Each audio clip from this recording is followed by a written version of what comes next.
got the storefront glass being installed. They've been working on this for a few weeks, but they were a bit slow. But over the last few days, they started picking up the pace here, so it's looking really good, honestly. This will be the first time walking inside the main entrance of the ribbon.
As you can see, we have some pretty big equipment behind me, as well as 18 compressors for the air conditioning for each unit on the residential side of it all.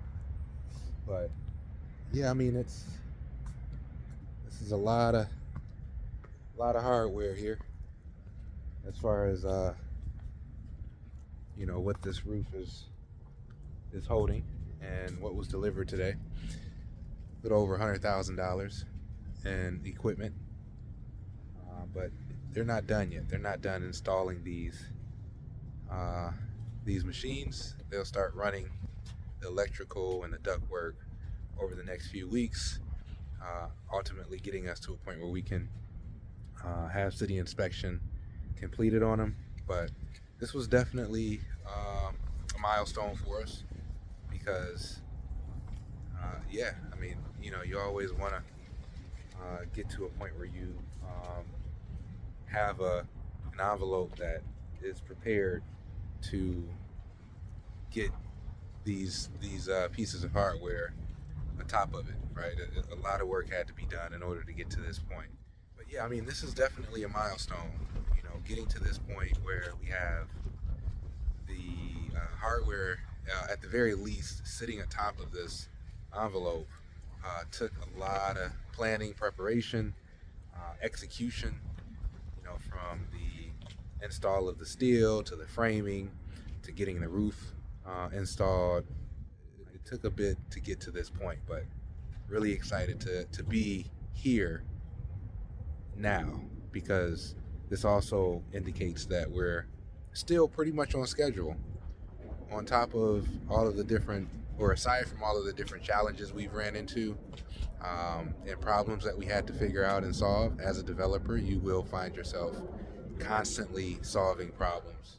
With that said, even with the challenges we've had, we are still on schedule, and that's pretty impressive to me and pretty important to me as a developer that needs to execute at the highest level in order to, in a way, prove myself, due to the fact that this is a pretty big project in comparison to what I used to build and redevelop in the past, mostly single family properties. So with that said, I appreciate you chiming in for this week's episode of Flux City Weekly, and I'll see you next week.